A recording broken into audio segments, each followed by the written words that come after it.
pull those bolts out as part of a prep and put some grease or some anti-seize on them. Be liberal with it. I actually put some inside the threads, inside the hole where the bolt's going to thread into, so there's excess that kind of goes out there and kind of hangs out on the back side, and that will kind of stop that from happening. So, I mean, as little as you have to adjust chains anymore, it seems it's not that it's not that big of a problem, but still, especially when you're wet, humid environments, that's a failure-prone part. So. Okay, we're getting, let's see, Ronnie doesn't know how to chat. Well, you go in, because he's got to watch it on his Okay, if you don't know how to chat, let me tell you this. You want to, you watch this on Facebook, or you watch it on the YouTubes, and there's a thing where you can comment. There's comments. I think you have to be logged into YouTube.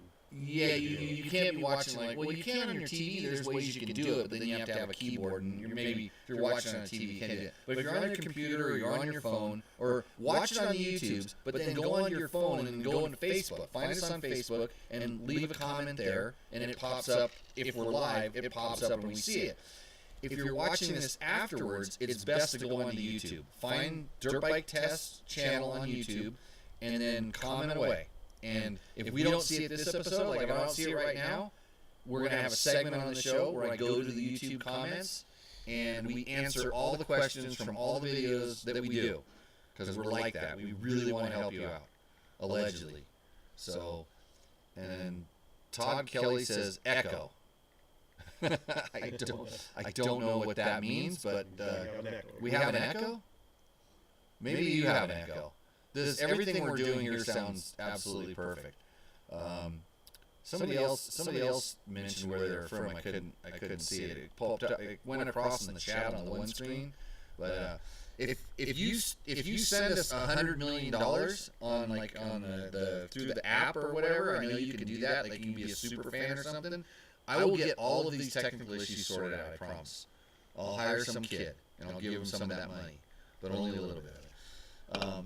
Brought me up something. So we were talking about the Recluse. I was liking how I'm really liking how my Recluse is working. I want to, because now I've had it in there for well over 100 hours. I want to pull it out and see, what the plates look like. Because I've never, when the Recluse was functioning properly and somebody else didn't ride it and do something stupid, I've never worn a KTM clutch out, stock, standard, or. I used to wear them out on Hondas and Kawasaki's and all the other stuff, and I've never worn a Yamaha's I've worn them out on. Never worn a KTM clutch out, under normal use. Oh, now we're getting text. Instant text responses. What? Okay. Can you read that? I'll be able to read it in a second here. So I want to pull it apart just because I want to kind of see what it's doing. I got to do a top end in that bike. It needs a top end. Because it's kind of coming up on like 300 total hours, but I replaced the top end last time right after we did Dawn to Dusk. Well, that was because you went submarinos. Yeah, I rode in a beaver jam. Did you split the cases on that after? No. There's nothing in there's no need. The transmission? No. So I rode into a beaver pond. I started riding in, and it looked like a beaver pond, and we were on a trail, but the water level and the trail was good, but the creek that the beavers dammed up, you couldn't see where it was. So I was going, and it went down a little level, and so now it's up like kind of in the engine case height, and it went down just a little bit more. And I'm thinking, oh, that was it. And then I decided if I kind of keep moving here, I'm gonna have enough of a wake. I'm gonna be able to go right through. Well, then I went into the real crick, and when my handlebars went underwater, that's when I shut her down real quick. And then I shut her down, and I turned it sideways and drug it back out, and did. So you just did a top end on that one. Eventually, yeah. Kind of. We drained though. I think we did 2 oil changes that night, right? No, because we didn't have that much oil. Actually, we did Did we do? Like 2 days later because we didn't have it. That was We didn't. Yeah, we had to keep. We had to keep the transmission fluid in it for an extra day. It was white. That was a marathon stage. Yeah. It was a super remote camping day, and but so here's what really happened. Here's how funky that was. So we looked at it and it wasn't that bad. Like the transmission fluid at that point. It was a little bit milky, but we pulled it out and we tested it. It was still oil because we could have rode 20 miles down the road to the town and got something. But I'm like, it's not going to do anything overnight. So in the morning, it had separated. We kind of saw it. It's like, it's probably not too bad. But there was definitely some water in there. The next morning, we took off and we went up a steep, long climb, and the bikes got really hot. And when your transmission, when your motor is over 212 degrees, guess what water does? It boils. And on that KTM, it has the power valve actuation arm. And it started boiling, and all that moisture started going up through the power valve into the motor, and it did not like it. Yeah, it was. So when we opened up the side cover, the oil drain thing, steam shot out. It was like a steam radiator. But hey, I'll sell you that bike right now. It's perfect. Ride brake the last 2 days? I've never.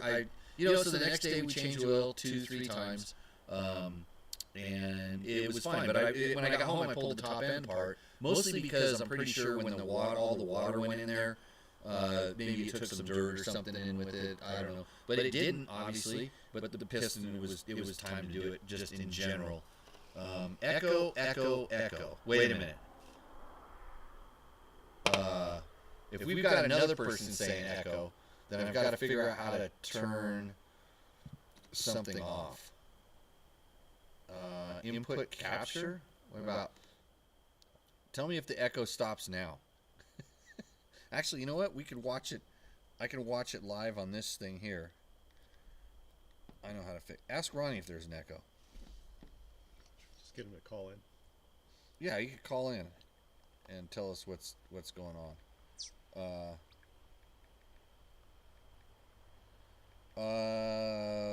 How do I find my channel here? I don't know what this thing is. There we go. Here, it's going to tell us we're live. Wait, here it is. Here, I'm going to listen to it right now.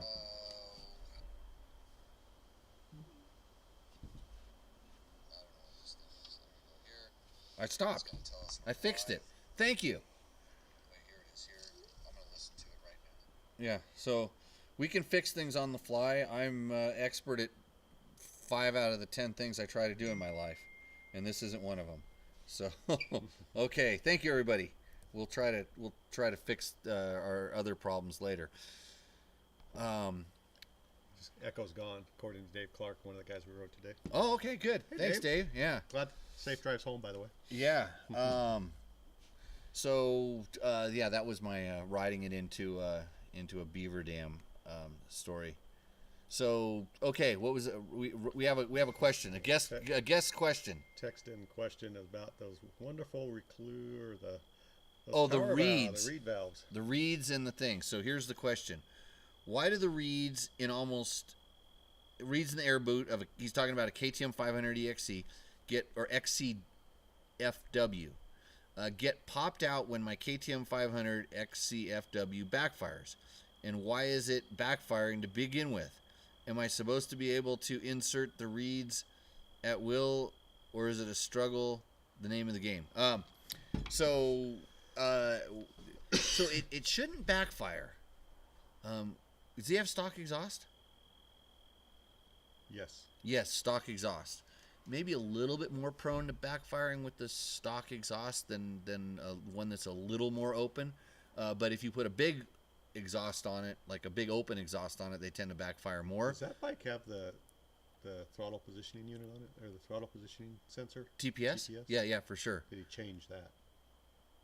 I noticed because I did on a 500, I changed that, and it created a backfire, so I went back to... Because they're adjustable. Yeah. And yeah, that can make a big difference. Because that's basically telling the ECU where the throttle is, and it's adjusting the fueling based on that. So, maybe the TPS could be off a little bit.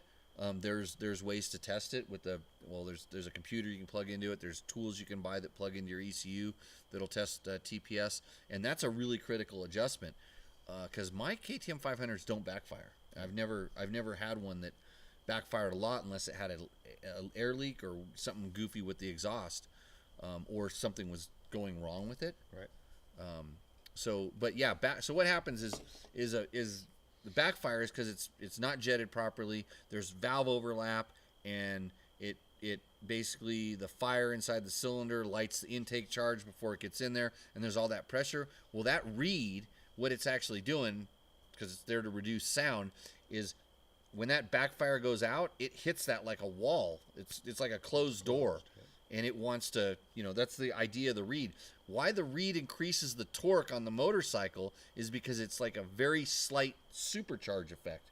But when your supercharger blows the wrong direction, then something has to give, and that's what happens. So could it be?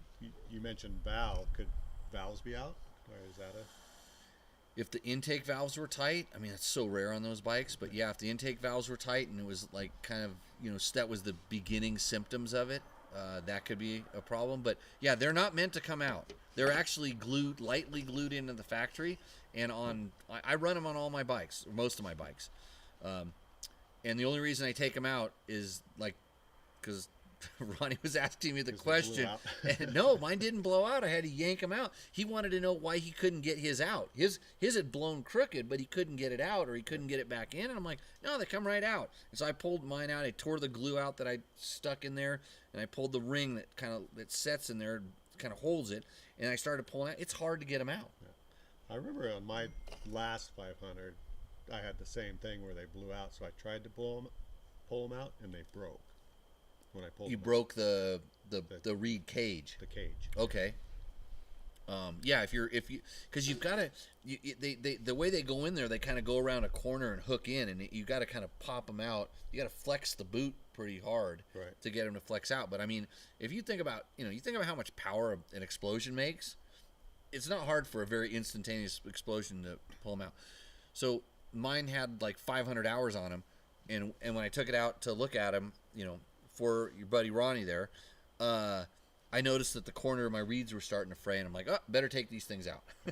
So if you've taken yours out and you're ready to throw them away, throw them my way, because I want your brand new reeds to throw back in there, because I don't want to pay for them to put new ones in.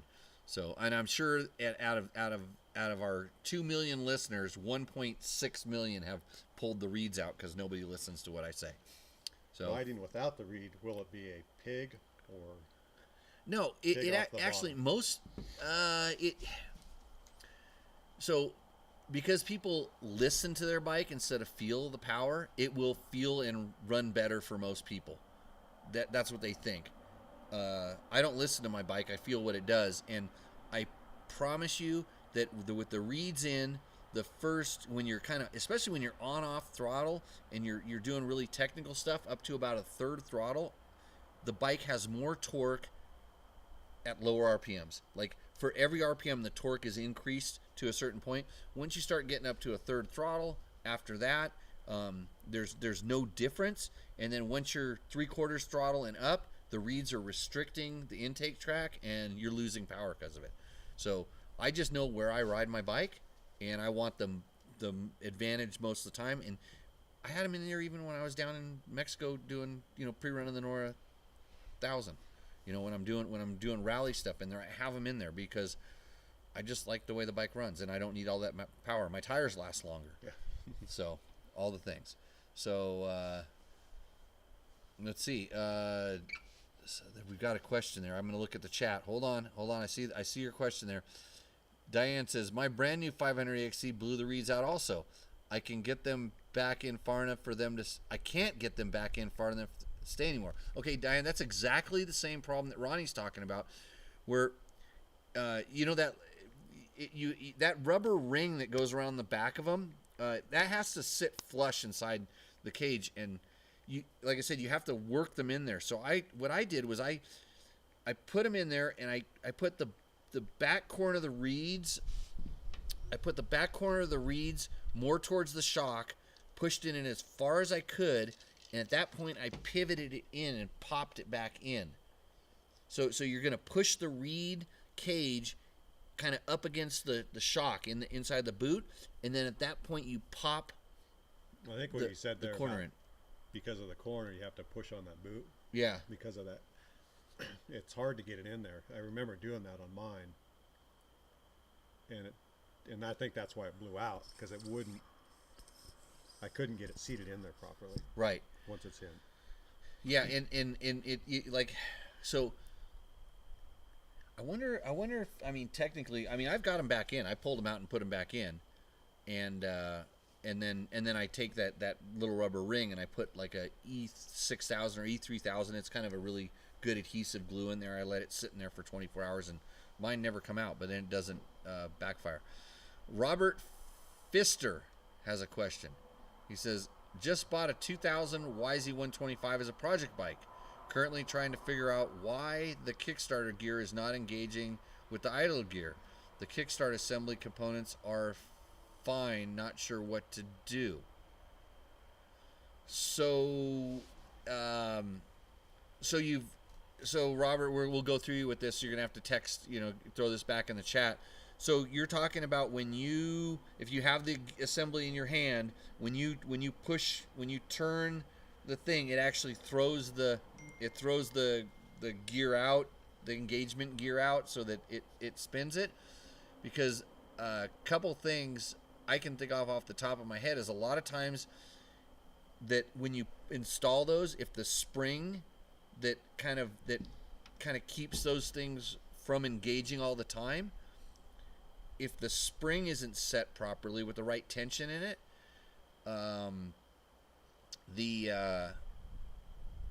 sometimes that can cause it so that there's no tension on it, so it doesn't spring in. I've seen people have too much tension on it to where it doesn't allow it to work. Like a lot of times they go down and bind because it does spring bind. Sometimes there's a part missing inside of there. There's a pin that locks one of the gears to the shaft. I've seen those missing, so everything just spins instead of it looks like it engages and works, but everything spins when one of those gears is not supposed to spin. So look at the parts fish. The best thing you do is go look at the parts fish. He says, no, it doesn't line up. Yeah, look at the parts fish and make sure everything's in there. What doesn't line up? Tell us what that is. What doesn't line up on a 2000 YZ125? In fact, you know what? Since the show is brought to you by Yamaha, you should just go down to your local Yamaha dealer and buy a 2026 YZ125 like I want to do. I have a 2005 YZ125, and I want a brand new one. So you should want a brand new one, and you can still keep this as a project bike, because then you're going to buy genuine Yamaha parts for it.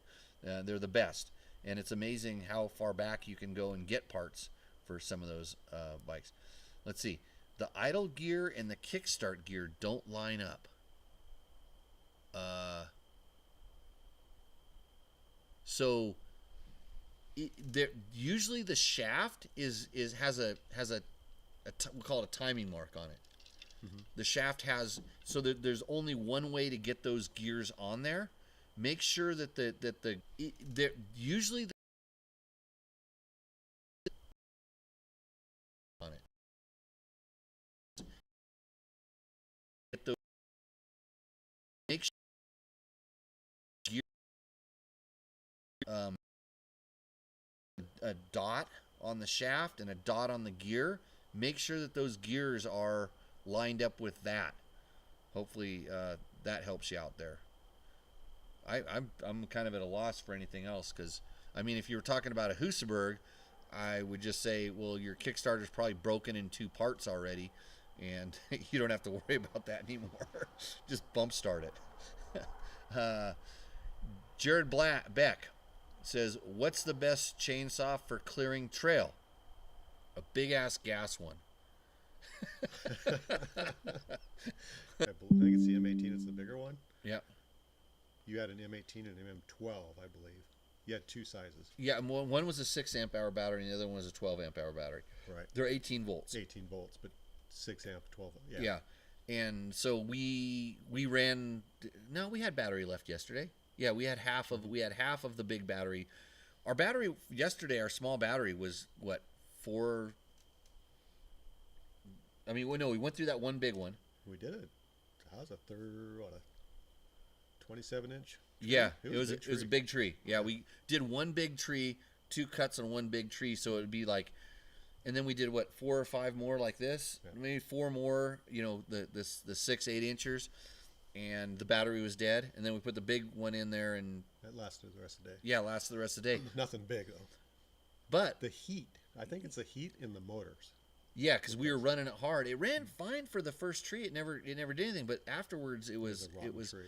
Yeah, it was. It wasn't a big load on it. And we think the motor was heating up a little bit because the battery was showing good, but it would just kind of boop boop. You know. And that's what my Milwaukee does. And one of the best chainsaws I've used for just, it's easy to carry, or just the little, the Milwaukees. They all make them, like Ryobi's, whoever. It's just the little 6-inch blade that you can carry. Oh, little teeny tiny thing. Those things will cut. They're as good as the silky saws. Yep. Only you don't have to work at it. Yeah. When I was doing gas, I was always running steel chainsaws, and there was a MS-192, I think, is the saw, because it doesn't have it has the top handle. It's the top handle. It's a limb saw. Yeah, it's a limbing saw, and so it's not that big. So those are pretty good, and you can actually put a 14-inch bar on it easy, and go even more. They're strong enough to pull a bigger bar if you're careful with it, and then it sort of depends on just how you're set up, what you're planning on doing. If I'm just trail riding, I like the electric ones now. I'm really happy with this Milwaukee overall. I mean, I really need to kind of just go test it with that when I'm not out riding a little bit more, because anytime I'm using it, it's just for trail clearing. I think that going electric, because you can put the saw in the mount and take the batteries out. If you have buddies that are willing to carry your battery, you know what I'm talking about? If your buddies will carry your battery for you. As long as you wear a small enough backpack, you don't have to. You don't have to carry my battery. Yeah. And I didn't really feel comfortable asking your friends if they wanted to carry my batteries today. So I just nutted up and carried the damn batteries. Yeah. But if you can, it's pretty light and you don't notice it so much. You know, with the batteries off. I rode with your Makita. The Makita a few years ago, and without the batteries, you didn't even notice it was up there. And it's really nice. Hey, it's the time of the show where let's see. Rob Fisher says, "Thanks for the help splitting the cases this weekend for the very first time. So wish me luck. I'm sure I'll be back on here for more questions next week." Hey, so Robert, if you do that, take pictures. If something's confusing, take pictures and send me an email. So it's easy. It's my name. It's Jimmy@dirtbiketest.com. Send me the picture and with the questions, and I can just bring them onto the show, especially when I get them as an email, and then it's a little bit easier because I'm sitting here trying to visualize Kickstarter gears, and all I see is I just see Husabergs. Don't ask me why. my Swedish built Husaberg Kickstarter gear, and they're just like the thing. Then I mean, it's almost like kissing, right? If you run out of the thing, then I mean, it's almost like kissing, right? If you run out of the tequila bottle. So what do we got there, Casey? I have no clue. I have no clue. Just put it right here. Do all the work right I don't right even there. know how to get into that thing. It's a trap door. It's so that kids can't have any. I need to open that. Anybody recognize this this box? What is it? What do we got there? Reserve. Yeah, I'm getting into the good stuff right now. Can't even get this in Nevada anymore. Oh, there we go. Opening the trap door. There we go. It's got a little gem inside there. There's a story in there for it, but because it's really expensive. Look at that. There we go. It's really expensive, but its trap door is not that good because it's been accessed. Yeah. So no, we use it. It's so that's mine or that's yours. This is yours. Okay, you're not gonna have any? I'll have some. Oh, you're gonna take the big glass. Look at Casey How wanted much the do you big. want? I'll take a good pour because that's good right there. Yeah, I'll take a nice pour just because this is good sipping tequila. I'm gonna get my tequila podcast started here pretty soon. So yeah, I'll hold this up to the. It's backwards. Well, it's backwards to us, but there we go. This is a nice one. Are we riding tomorrow? This is not gonna prevent riding. This is a little sipper.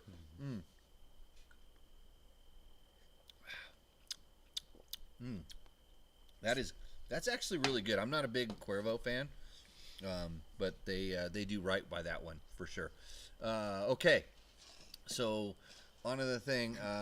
Do we have any questions? This is a part of my smart ass brother. Okay, here we go. Got question number 2 from Ronnie. Oh, I didn't read it right the first time. Okay. I thought he was asking, do electric saws use oil? But yes. I guess it's bar oil. Yes. Bar oil, yeah. Yes. Yeah, electric. But I don't. When I'm cutting pine, I very rarely oil the chain. I'll do it. I'll oil it. I'll put a little bit in there just so it gets in there. But it's not like if it's a hardwood where you're really laying into it and stuff. So yeah, but yeah, they take, but they're messy. They get, for some reason, the electric ones seem like they leak way more than the gas ones. Well, I think gas ones are just dirtier in general. My Milwaukee leaks like crazy. Yeah, mine does too. Well, mine leaks out of the cap and everywhere, so I just kind of don't put much in there. I put enough, and sometimes I'll just lube the chain. I'll just squirt like chain lube or something on the chain, and then call it good, and it'll get me through the day. So, anyways, what's the best saw? It's just like the motorcycle. Like, what are you trying to do with it? A lot of times when I ride, I go and like if there's big logs, if a trail's completely blocked by a big log, I kind of make a plan to go in and get that and maybe a couple other ones with a big saw. I'll take a big, like a 026 or some, a really good steel chainsaw, so you can just rip through those things. Or if you're going out on a like a full-on trail work day where you're really clearing a trail, I always take a gas one. I take a big, something that lasts. I take a way bigger one. I don't take a little one. I take a big one. So, okay, on to the next segment of the show here, where we go and answer our YouTube questions. Let's see. So, what was I'm trying to think. Trying to look at the name of the guy who sent me his thing. So at Nano Man 831, he's talking about the conquering the Big Bear hard enduro route. He says, where can I find GPX tracks for this route? Usually at the sign-up table of the event that you go to sign up and pay to do the event. I know all you cheapskates out there like to just, scab everything. But yeah. And I hopefully, you realize that you're supposed to pay for those kind of things, but that's where you get the GPS tracks. And Bob Vincent 4841 says, I want a WR350R. Come on, Yamaha. Well, we want a YZ350FX and a YZ350F and a WR350F, and I think we're ahead of you in line. So go wait, be prepared to wait for a little while.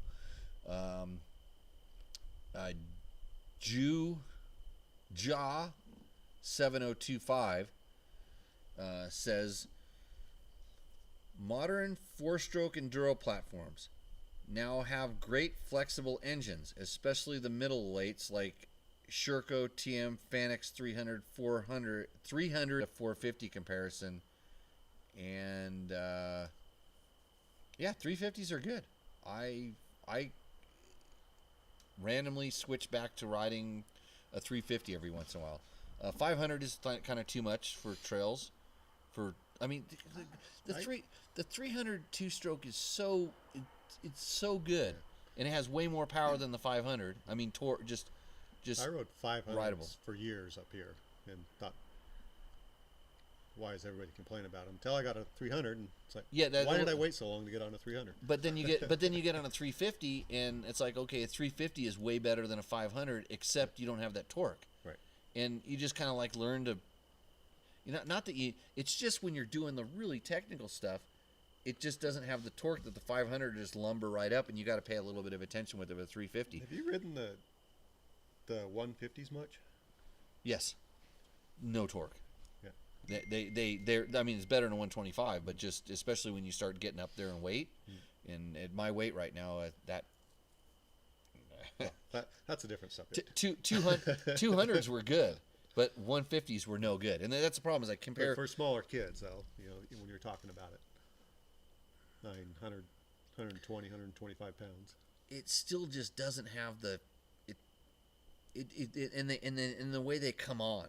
When the fuel injected bikes do have better torque, but if you're talking about a really light kid, it's kind of like the weight of the bike is a big part of the equation, right. And it's still got most of the weight of a big bike. You just don't have that. It doesn't have the flywheel mass and the inertia, and it's just that first 1,000 usable RPMs, it's barely pulling its own weight. And then once it starts making power, it makes it kind of quick. I rode one briefly out in the Nevada desert a few months ago, and just cruising up some of the hills and stuff. It felt good to me. Nothing overbearing, but just easy to ride. I felt. I don't know if it do the hills like the hills we had today or yesterday. You'd be hard on the clutch. You'd be burning the clutch. Wash the hams back. Yeah, cheers. No sandbagging, says Ruben. Ruben, what's sandbagging? Oh, on the shot. On this? No. This is sipping stuff, bro. No, there's no sandbagging, and I'm not even chasing it with this. This is to quench my thirst, and this is for good sipping. So, what is it? What does Kyle want to know? The first beer I've seen him have in 3 days. I only drink for the show. Okay. It's everything. All the other drinking is a stunt. I mean, I don't even do it anymore. At least right now. What does Kyle Nolan want to know? Where are we? Boy, right here. No. That Best rear tire T7 is deep sand that doesn't scream like a banshee on the street. Michelin desert race, worth the money. I mean, I don't really. I'm very rarely influenced by any of our sponsors or anything like that. But currently on my Tenere, I'm running the Pirelli Rally tires, and I really like them, especially the front. Actually, I'm gonna blame Pirelli on the crash I had where I broke my ribs on one of my adventure bikes, because I got so used to riding my Tenere with the Rally tires that I got on a bike with a more dual sporty tire, brand that I used to run, and I kind of forgot what I was on, and the difference in performance, in traction and grip off road cost me big time. So I'm running the Pirelli Rally Scorpion Rallies. Is the Michelin Desert race worth the money? No, absolutely not. I just told you, just get the Pirellis. They're probably the same price as the thing. No, the Michelin Rallies desert races are also really good tires as well. Very, very similar. In fact, I think on an adventure bike it'd be hard to tell. Now back to the how. I've been riding mine quite a bit on a lot of gravel roads and more pavement than I wish, just because I was connecting roads and stuff, and it does make a little bit of noise, but I think that's kind of a subjective thing. Most of you guys have a pipe on your T7. I run a stock exhaust in mine, and the noise of the tire does not bother me. So, I mean, yeah, they make some noise. It's kind of similar to a mud tire on a truck. If that's, they don't necessarily go wall wall wall, but they do hum a little bit. I don't notice it after a little while. Garrett Carlson has a question. Any advice for a guy who sits down too much, in quotes, according to other riders? Okay, I'm just going to, before I even go any farther, I just watched a clip from On Any Sunday, Malcolm Smith racing at Elsinore. He was beating everybody by minutes, never stood up, hardly. Anyways, no, he did stand up. See, I can get to the top 10 overall in Hare and Hound, District 37, and Northern Nevada Desert riding Vet A class. I stand up to attack whoops and rough stuff, but I tend to sit more than the other guys. Standing feels like it uses too much arm strength. Is gripping with the legs really a thing? Doesn't feel possible to get any grip from legs on the side of the bike. Well, Garrett, as a former teacher of riding techniques, and something that I actually know a lot about, I'm just going to answer your questions in order.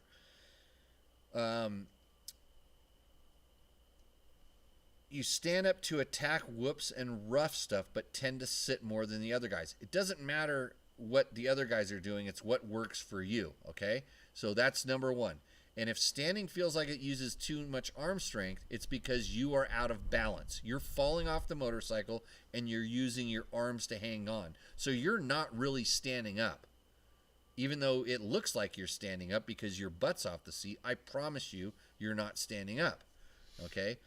And you know when you're supposed to grip the bike? Well, if you listen to all the other internet coaches and stuff like that, they say, always grip the bike, grip the bike, grip the bike. You know when I grip the bike? When I'm falling off of it. That's the only time I grip the bike. Other than that, I want to hover on top of it. I don't want to use any energy to control the bike. So if you're falling off the motorcycle, it just tells me right away that you don't really understand the balance, and you need to get your weight more forward. You need to lean forward.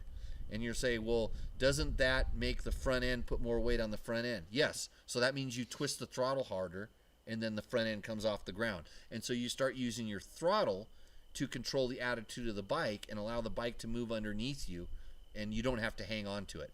So, it's very hard to get grip from your legs on the side of the bike, and it kind of depends on how tall you are. Like taller guys have an even harder time, and when they tell you to grip with your knees, sometimes your knees are above the seat, so they squat down and they try to grip with their damn knees on the gas tank because they heard, I got to grip with the bike. Don't grip the bike.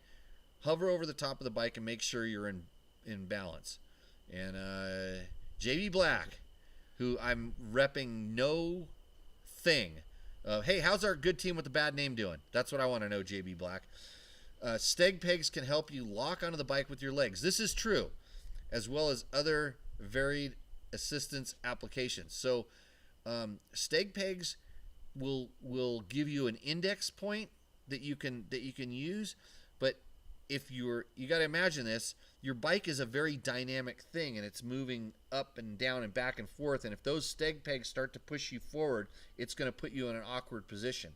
So I've seen guys use them to their advantage. I hated them when I had them on the bike because it kind of like, especially on downhills, it started pushing me too far forward, like I couldn't get back like I wanted to, and so it is no steg pegs are it's like knuckles that are kind of back by where your airbox is. Mm-hmm. So your boot runs back into them, and and they kind of catch you from falling off the bike. So there's some motocrossers that started running them, and they were really good at disguising because they didn't want people to see them. But these guys, they weren't the top guys. And people say, well, what about the top guys? And they have grip tape all over the bike. Hell yeah, they do. Because when they want to grip the bike, they want to hang on to it. That's when they're falling off. They use the grip to catch them back there. So I'll argue with anybody all day long about this. And if something, they're and it could be a little bit your bike setup. Your handlebars could be too far back. They could be too high. Too high is a really common problem. People do bar risers and stuff. There's all kinds of stuff that can go wrong, but it starts with you, and I would work on your body position and being balanced on the motorcycle before I would start spending money on any sort of parts. So, Jerry, how's our team doing? How's the good team with the bad name doing? Well, Ronnie had a question. We got another question. Ronnie had a comment, I guess. Comment. Okay, what's the comment? I went to Jimmy Lewis riding school, and slow is my new go. Well, sometimes you got to slow down to go faster, right? I think I say you want to ride perfect. Yeah. You want to ride as perfect as possible, and if you're making mistakes, the first step to correcting them is often slow down. And here's the problem: is people, I can't slow down because I'm going to fall over. Well, what did you just tell me? You just told me you're out of balance. Right. Because the slower you can go, I always say the slower I can go, the faster I can go. Right. because No, I when agree. I go slow, I really have to focus on my technique and my balance, or I'll fall over. When I go really fast, I have all this momentum that's now Just helping me, pushing you through it. that's aiding me through the balance imperfections, and I don't want that to catch me off guard. So when I'm really balanced, as I start going too fast, I start feeling out of balance. Like, oh, that's not a good feeling, Yeah. and I know how to adjust it. So, anyways, Chris is replying to Diane Madrid. Diane, the reed block can be glued in place with an adhesive. I use Seal All from AutoZone. I think he says AutoZone. Yellow tube. It's a form of super glue that is fuel resistant and very strong. Glue both sides and it should hold. So, Chris, are you talking about gluing the kind of the area where the screws are on the reed block, or are you talking about gluing that rubber kind of stopper thing that goes on the back of it? That would be a good question. So I think there's a little bit of a delay going on with the show. And Garrett's getting back to us, and he says, thanks, that makes sense. I do use the throttle the way you described and stand when balanced like you said. Accelerating and braking, I'm pretty much sitting. I am tall, guy, so maybe that's how I have to ride. No. Tall guys, you have sometimes your pendulum effect is a huge advantage. Times aren't that far from the pros, so I don't think I'm doing much wrong. Well, quit listening to my friends who are slow. Hey, so the other thing is when you're tall, it's hard to stand up. You know, it's hard. You're more folded like tent sticks. Right. So a lot of times, tall guys running a tall seat really helps because it's easier for them to stand up, and they're like, oh, I don't like the way it feels in the turns. So one of the guys I ride with up, and they're like, so one of the guys I ride with runs a tall seat, but he raises his bars. His adventure bike, I'd say it's got a 2.5-inch lift on it. As that, I always just like, how do you ride the bike like that? Well, when you put tall bars on, it allows you to it makes you more upright, and you don't have to lean forward. You think about it, most of the time when you're riding, you're actually leaning forward. Right. And tall bars, you don't have to, because they're closer to you. You end up leaning back, so you gas it, you end up falling off the back of the bike. So, anyways, yeah. So that's my take on it. But I think it overall I ride more standing, like especially on adventure bikes and out in the desert. I'm standing up all the time, and just because it's more comfortable. If my desk at my office, when I used to have a desk and I used to work in an office, if my desk were shaking like my seat does, I sure as hell wouldn't sit down on it. Because you think about how much energy that puts into your back and all that stuff like that. I'd rather use my ankles and my knees and the pivot of my hips to absorb some of that shock as opposed to taking it right up my spine. So, yeah, I wish I could teach schools. I'd just say come to my school, but insurance got too expensive. Are you doing schools anymore? No. Just no. Canceled? Hell no. Cancel. I got canceled. Cancel culture. Dina Spence says, that's a cue for you to answer so I can have a sip of beer. Right here. That one right there. New to sport. It really gets you pounding the point of hyperventilating. Your heart pounding to the point of hyperventilating. I can tell you climbing that hill yesterday. I didn't get Actually, that. the only time I got that way yesterday was going up. It was that same turn. I wouldn't even say I got there. So the only time I got heated yesterday. It's funny because we were talking about this with Riley and those guys the other day. Remember heart rate when we were going up that? Yeah, the extreme enduro section. Yeah. And how I forget his name. Adam. He just sending it. He was sending it multiple times, and I remember that where I got to that one point, I was. Oh yeah, you were gassed there. Yeah, I was gassed there. It was.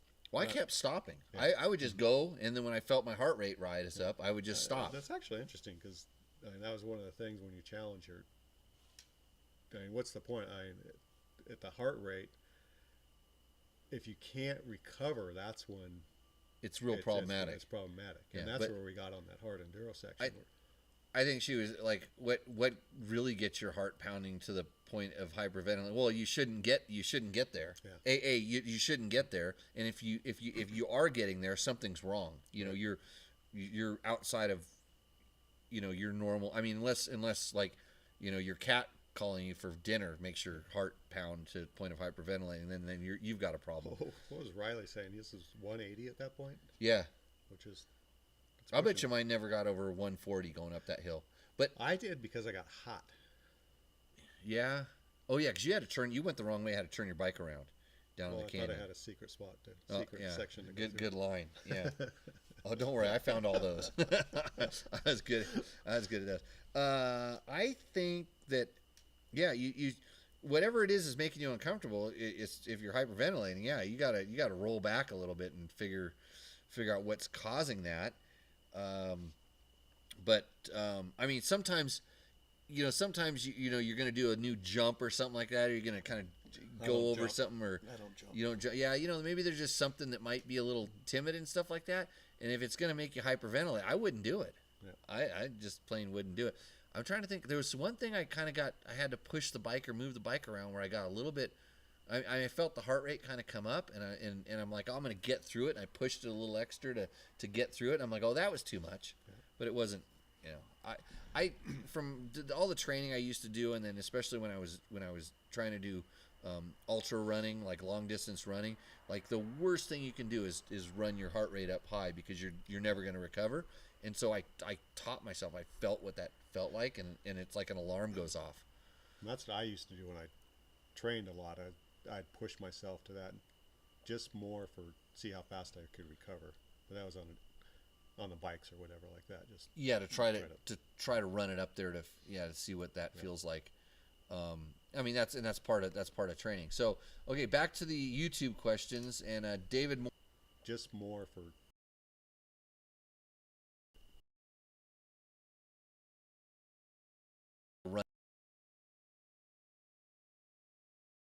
That's it. And David Moore 723 says, my dad has a TX300, which is a great bike, but the brake techs are not my favorite. You know what? I tend to agree with you now. Actually, I didn't have any problems with them, and then the gas that we have at Dirt Bike Test right now. Let's see. You very much as you described that they are very soft initially and require megapole lever. Let's see, megapole the lever to brake, the way Nissan and Brembo options seem to work on other bikes. Maybe a change to better brake pads would help. So I haven't done a full breakdown on to see exactly what's causing the brake techs to be. Is it the piston diameter of the master cylinder? Is the slave cylinder piston diameters? Is it a rubber brake techs, and that's the way they want them to feel? Because as a higher level rider, we're used to a certain thing, but maybe a more novice rider, that not very much bite and big pull is a good thing. And this is where you got to kind of say, hey, maybe the bikes with the brake techs were maybe marketed to a different group, and or it's a price point cost thing. Who knows? But yeah, I tend to agree with you that they're not like the other brakes on the other Austrian brands. But I don't know, that'd be a good story for Trevor to do, because I don't get paid enough to do that stuff anymore.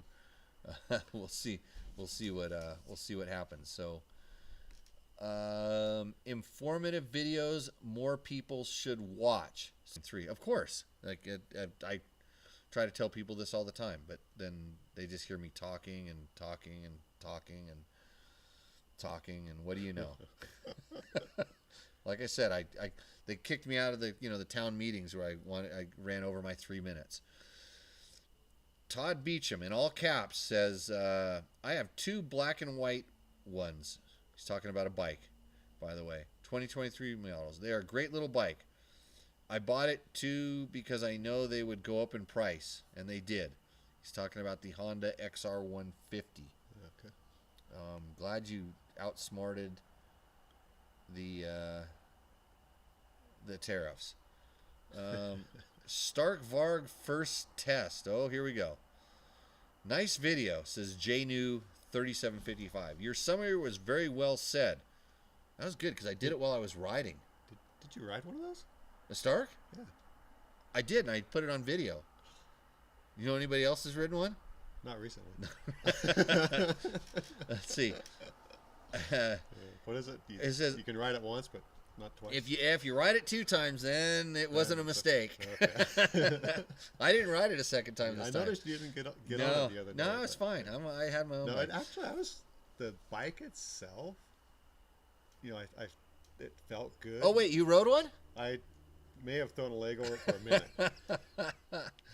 But just a short distance. We rode with Riley again the other day, and I told, hey Casey, you got to hop on this thing and try it. And it like I said, so thank you for saying my summary was very well said. He says our group of 3 today on 17 miles of hard, steep single track with a lot of switchbacks were on 3 different types of bikes. My 12-year-old tried his Electric and Company ETM electric out there for the first time. He normally rides gas, and we had a 4-stroke 230 X Pro. I don't know what that, and a Beta X trainer. Okay, we all came back sweaty with big smiles. If it goes in the dirt, we love. All dirt bikes are a blessing. Buying a Suron Ultra B this weekend. It's a weapon in the tight stuff. My Beta 300 RR will always be my favorite. Okay. So how far does the Suron go? You know what, JNew, you need to start your own podcast and tell everybody about your freaking bikes that you ride. Like, God. Let's see. Somebody's talking about what's the best bike ever made that I did with Jay Clark. Isn't the 05 and the 06 Honda 450 the best bike that has the grenade valve seats? No, it was the 250s had a little bit of valve seats. They weren't grenading. They wore quickly. But really not. I may have towed a 250 out with valve problems. Did the person that owned it let dust go by the air filter? Most likely. Yeah, okay, there. So they wear normally, just a little bit faster things, but if you do anything at all that run super shitty gas, over rev them, let dirt go by, then they're bad. Well, maybe all 3 of those. Yeah, probably. It's usually what happens. Somebody says the XR 400. Why are people watching that stupid video again? That thing's like 2 years old. Let's see here. And Diana's thanking Chris for that adhesive. Chris, you got to, because I don't remember anything I do on the show. Once I hang up on the show, kind of like the phone, I forget. It's like I say, it's the Men in Black. Yeah. Somebody says on our Tech Talk Taco Tuesday from last week, it says, you guys mentioned the small gas Tuesday from last week. It says, you guys mentioned the small gas tank on the KX. If you want a larger tank and want to install a steering stabilizer, buy the IMS, not the Acerbis. And so good. Thanks for letting us know that. Sometimes the Acerbis guys do not take into consideration steering stabilizers. They think about it, but it's not their primary concern. I wonder if whoever wrote that, I'm looking to see who it is. Riders Oregon. I was wondering if he works for IMS. So, but no, it's just good information. That's good that he actually took the time to reply to us and let us know about this. Because, the KXs have smaller tanks. People are telling us about their bike. Oh, boy. What the heck? I pushed too many buttons here. Give me 1 second. It's rebooting. I lost my position again. I can't say this name on the podcast because I'll get a ban for it. And now I got to put my tequila down here. Hold on 1 second. Do we have any questions in the chat? No, nothing there.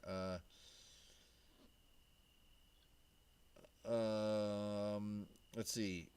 A Hardcastle says this bike sounds like a surprising, versatile, and fun machine. Perfect for building confidence and exploring trails. I appreciate you sharing your thoughts after putting it to the test.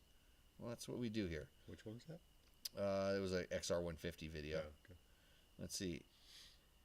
Cove FSE 450R. It's a dirt rider dual purpose bike.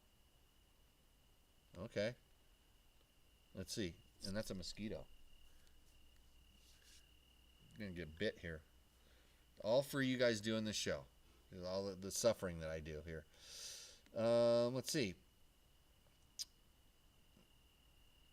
Yeah, somebody's going to keep their KLX 300 for a long time.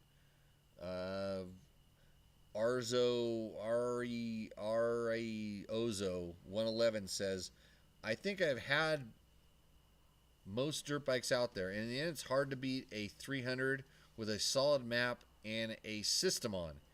Easy to ride and solid most of the rides. If you're not going mostly roads, then the 500 is much. Oh, if you're not going most roads, then the 500 is much better. Well, Arizo, thanks for typing that in, even though English is obviously your second language. We'll see. We'll kind of get right on there. Let's see.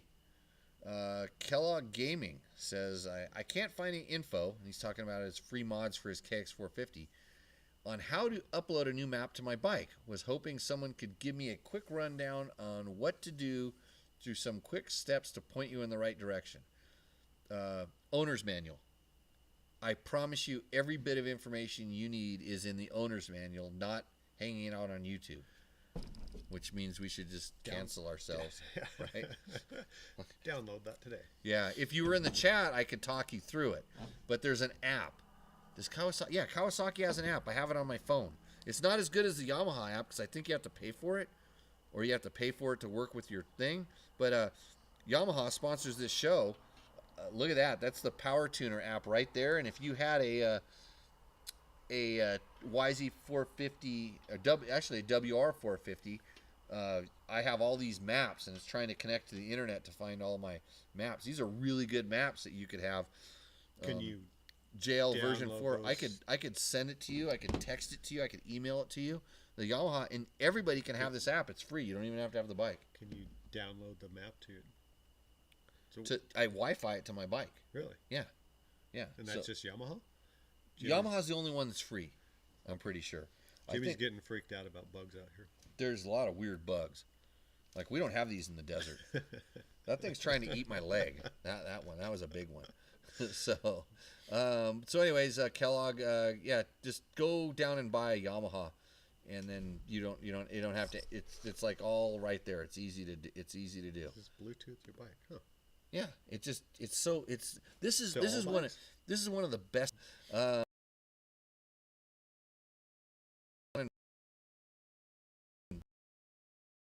It's like these.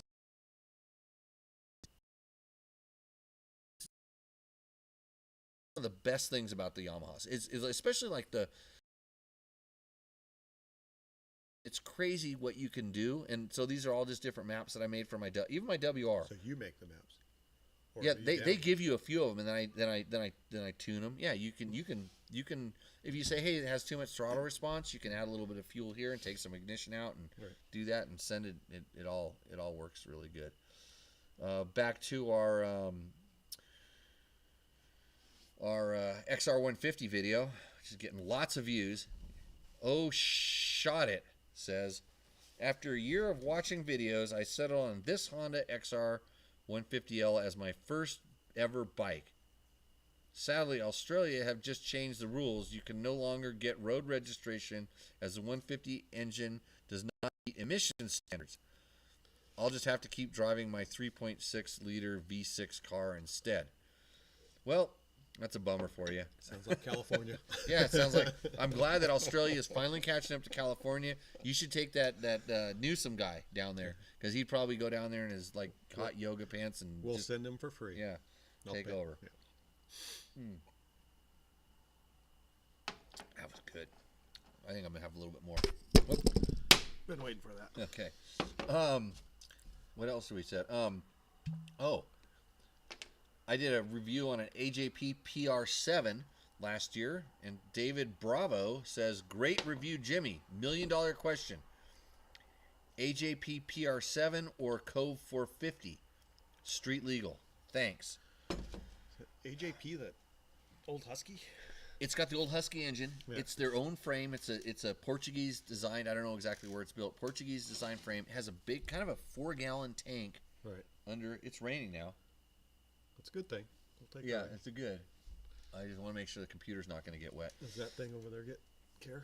No, that's a Starlink. It doesn't care.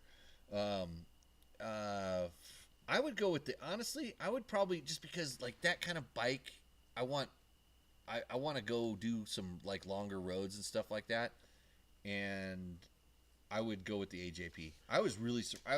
Everything I said in the video is true. I didn't make any up. We're gonna go ahead and pivot this whole table. Move the table. We're gonna move it in. To the left. Yeah, just in a little bit so I don't. There we go. Portable studio here. Tech Talk Taco Tuesday. You should be amazed. You know what's really good is we have a lot of drop frames. Yeah, internet connections and all this stuff. Starlink. Oh, here we go. Let's see. Somebody's trolling us there. Let's see. ABC123 says on our XR150 video, it says, "You're mentioning you're a heavy guy in the video." Oh, I did this question last week. I now remember this. He says, well, that's personal, right? What is your height and weight? Okay, I'm 5'9", and I'm scaling in probably today at 200 pounds, if you don't mind sharing. Well, I just did. And is being a larger rider a deal breaker? Well, you're 6'2" and 245 pounds, so I think we're probably proportionally about the same. Yeah, on a good day. So he's really 280. I quote my real weight. I know I got stuff to work on. You should, like I told. That's why we didn't eat for 2 days on the trail, or drink. It's part of my training program. It's the Jimbo program. It's easy to not easy to follow. It's really good. So we're done with our YouTube questions. So if you're watching this and you want to. If you're listening to this, go to our YouTube channel, comment, like, share, do all those stupid things that they tell you to do all the time, and you go, I'm too lazy. So if you're so lazy you can't like go and push a thumbs up button, if you can't give us some thumbs ups, then you should probably just hang up on yourself right now. Garrett Carlson says, question for the people who say hard to beat a 300. Hey, then why does did you bring the cat the to the podium? You know what? It's a black cat. Bring it over here. If that cat wants to come on the show, it'll make my cat super jealous.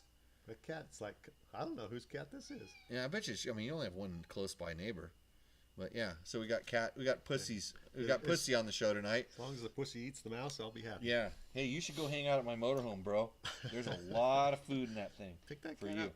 Pick it up. Yeah. Okay, here we go. We got a cat. Hey, cat. Look, where'd you come from? It's just like Selma. I have a cat named. No, you can't have any of my tequila, bud. Oh, so another cat on the show. Here, Casey, that's your cat now. Hey, don't scratch me. What the hell? So I'm a dog person. It says hard to beat a 300. Then why does the podium in nearly every off-road race have almost all 450s? I'm not a 300 hater. I have one of the new Australian TBI 300s, but my nearly 10-year-old 3500 YZ450 FX destroys it on everything except hard enduro. Well, yeah, because it's a Yamaha, and Yamaha sponsors this show, and we can't say anything but great things about 10-year-old YZ450 FXs, except you should go to your Yamaha dealer and buy a new one, because the new one is really good. I was the only guy in our test group. There's going to be some 450 off-road videos coming out. I'm the only guy that really liked the Yamaha out of our whole group, which is strange, and it's not because they sponsor this show. I really liked it.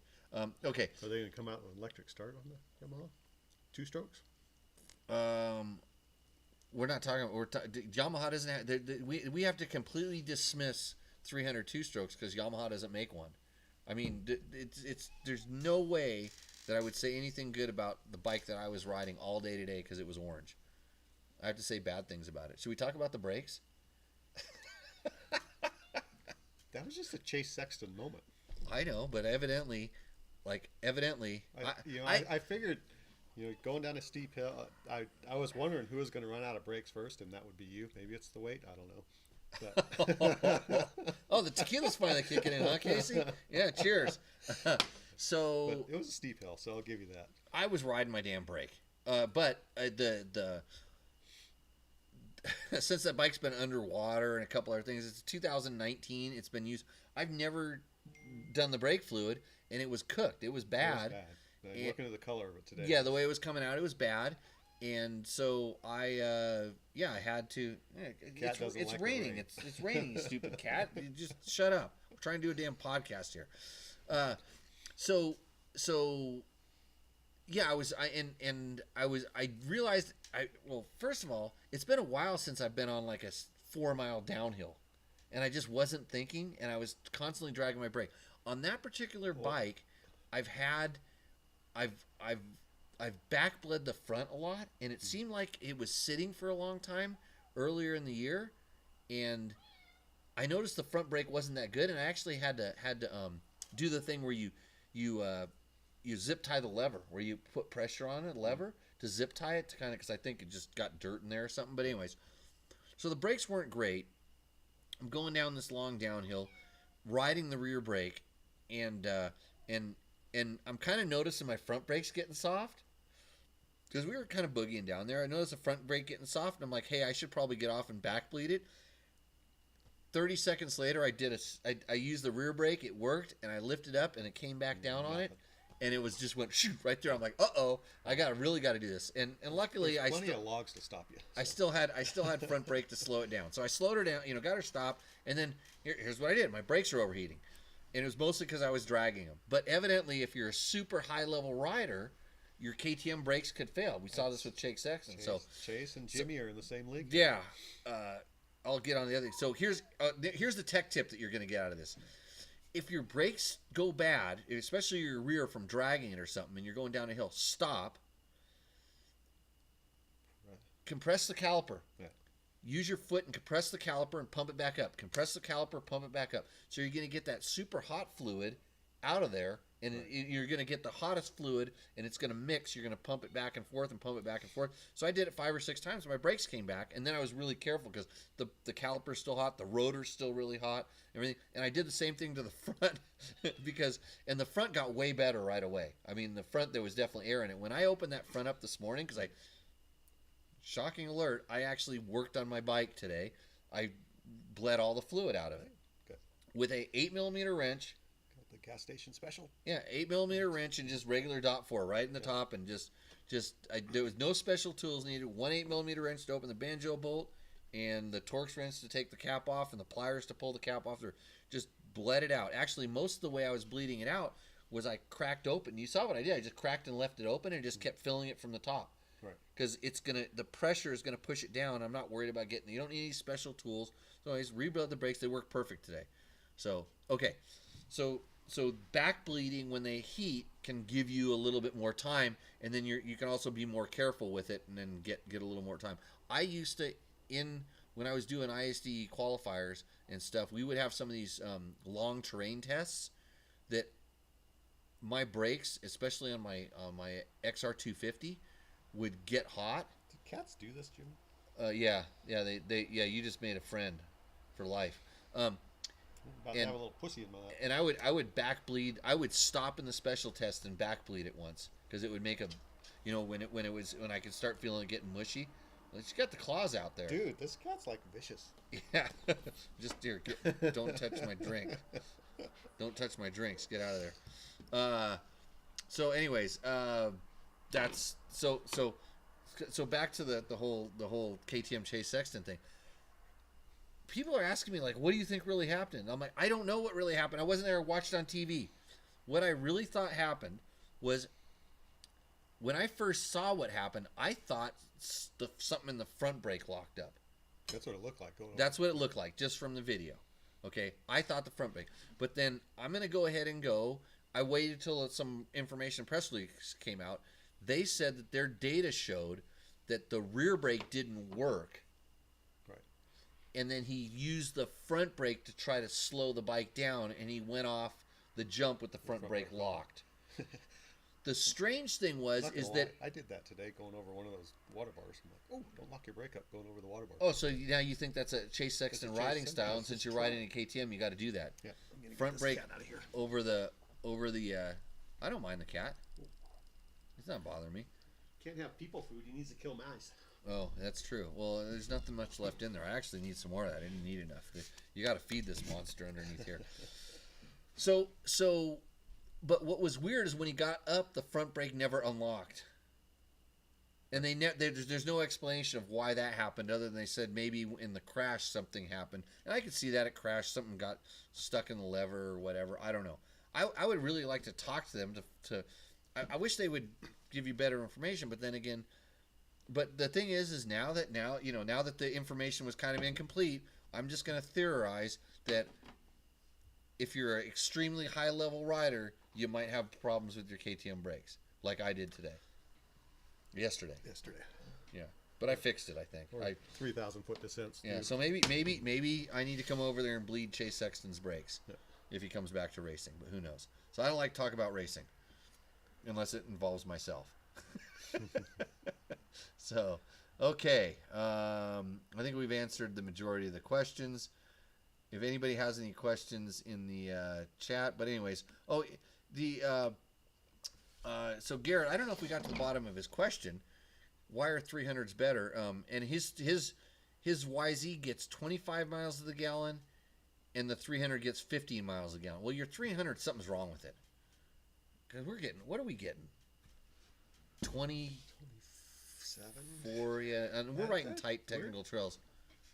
Slow going stuff, so. Yeah.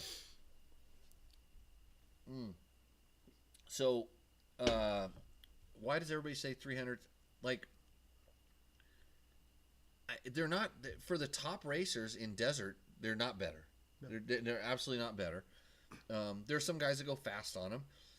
But for trail riding, for extreme enduro stuff, yeah, it's the only game in town. But I think everybody fashions themselves an extreme enduro rider these days. That's the thing to do. I mean, for the type of riding we're doing, the trails, they don't stall. I mean, they lug like crazy. They're lightweight.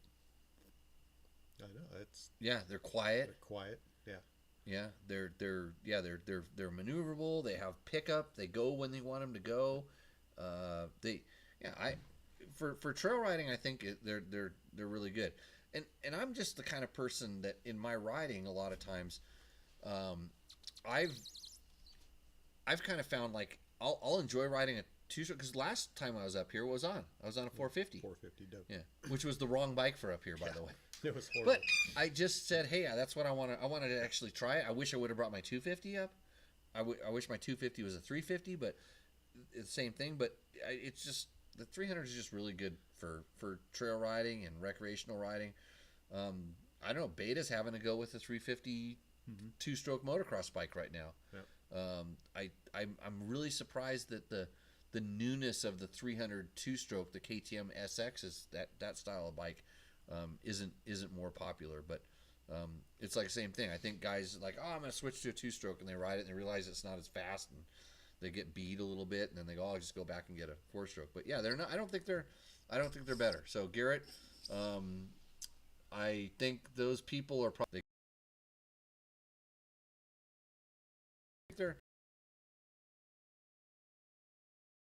I think those people are probably just complaining. They're looking for an excuse. So, okay. I think we're running short on the questions. Yeah, because they're going backwards on that screen, and the lights are running out here. And we've been on this show for almost an hour and 45 minutes. So if you have a question, you're going to have a few seconds to throw it back up in the chat. Hey, cat, what is going on? Anybody want a cat? We've got a cat for sale now. You can buy this cat. Actually, this cat could live here as long as it kills the mice. Yeah. That's all I gotta say. It's a vicious. It looks like. See the claws in that sucker? Yeah, I felt it. Oh, you got some. Yeah, those, cat scratches don't heal very well. I don't know if you. All the bacteria in them. Yeah, those things are really good at spreading the disease. But You got a new buddy. He's just marking you up. Dude, he's about to squirt me. Yeah. I had mine fixed. So I think we're. Garrett comes back. He says I can get good mileage on my 300, but putting the hammer down, race pace, my 450 gets better. MPG doing the same thing as 300. Full throttle out of every turn on a single track. Well, you're better than me. Thanks for the answers and love the show. Yeah, so we got what 90 miles on a tank yesterday. Yeah, we have slightly. I have a larger Cherbys tank, even Yeah. with a steering stabilizer on my bike. So, you must have a smaller version because I don't think it'd fit on mine. Yeah, on the big giant one. I think it does because I don't know. Actually, it would because, and that's interesting. Whoever had the IMS question is because the IMS tank on the 300, at least on the 19, 20, 22 range, you had to take the oil fill cap out and put this tiny little oil fill cap. Oh yeah, I remember that. It's freaking ridiculous. Yeah. I don't know. Okay, so there you go. IMSs aren't good for the oil. Yeah, they made a special funnel or something, didn't they? You need a funnel about the size of a pencil tip to get the oil in. And then when you pour the oil in, does it ever overfill and spill over your frame? You know, like 1 out of 1 times. Every time, yeah. Remind me, I got to put oil on my bike. Yeah. Because my light's gone because I have a chainsaw rack on it, so my light is now not visible, and it's time for. I do mine every ride. Okay. If I can remember. Yeah. I've only forgot a couple times, and I've had my light come on. Three full tanks of a larger than stock tank, and it's time that's the difference between the 19, the model you have. Yeah, and I can mine. see mine. But I think the 24s and newer run richer. I burn a lot more oil than my 2020 did. Yeah, I think they for safety reasons they add a little bit of oil to it and stuff. I'd get 3 rides out before the 3 rides and a light would come on. Where it used to be 5 rides. Well, thanks to Moto for not bringing you Rooster Endo tonight. Maybe we'll double up the next Rooster Endo.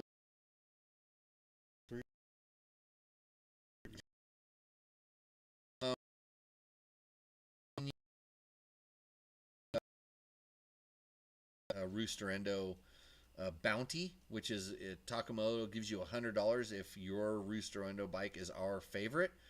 So start sending those in. Send that to my email. It's jimmy@dirtbiketest.com. Title Rooster Endo in the subject.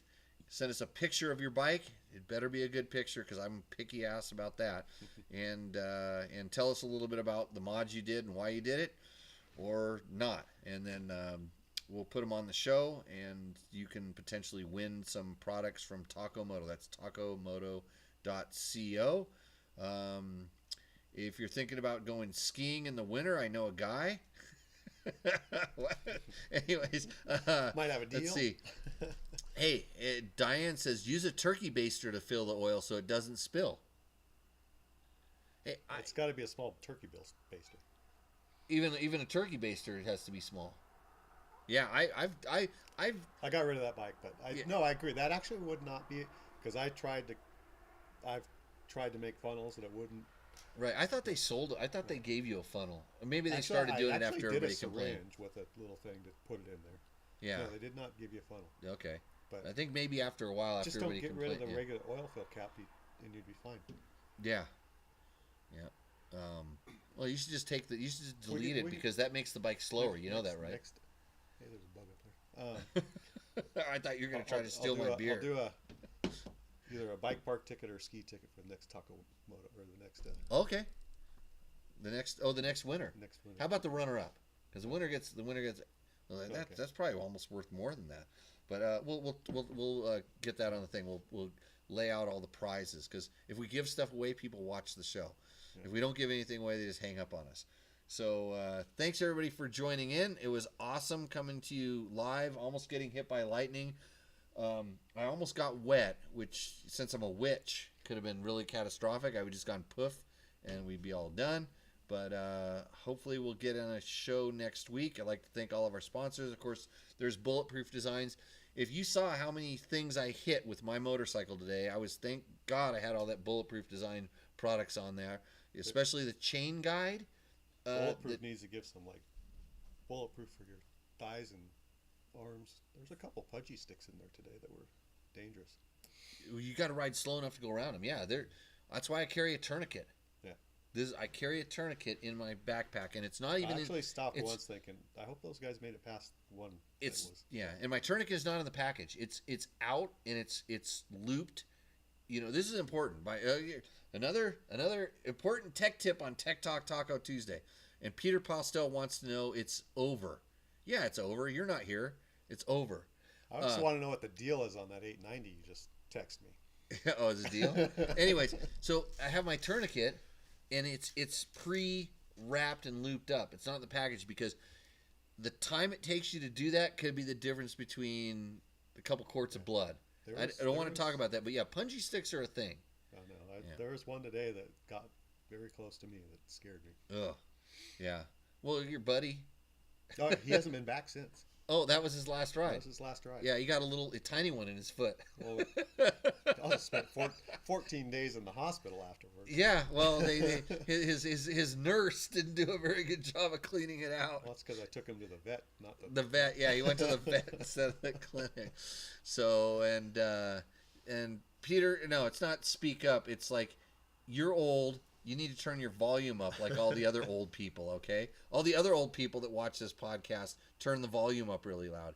And you're watching it live, so our production quality is horrible. Peter, you're supposed to be, I think, riding with us today, right? Yeah, that was the original plan. That's why we showed up here. Ago. Yeah. Peter didn't show up. Yeah. He ended up somewhere else. Because his kid's in charge of his scheduling these days. I don't know what he's doing. Yeah.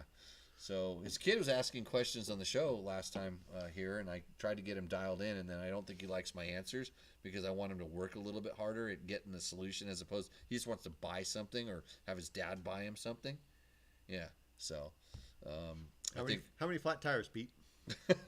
Today. Yeah. So okay. Well, that's it. We're gonna wrap this one up. Thanks for joining in. Share, like. Text it to your buddy. I don't know how you do this stuff. Do comments. I don't know. Just send a envelope full of cash, and we'll be happy here. So with that, for Casey McCoy, my name is Jimmy Lewis. This is Dirt Bike Test Tech Talk Taco Tuesday. And that's the new cat. We don't know where it came from. New cat. Don't tell my cat. We will see you out in the trail. So cheers, everybody.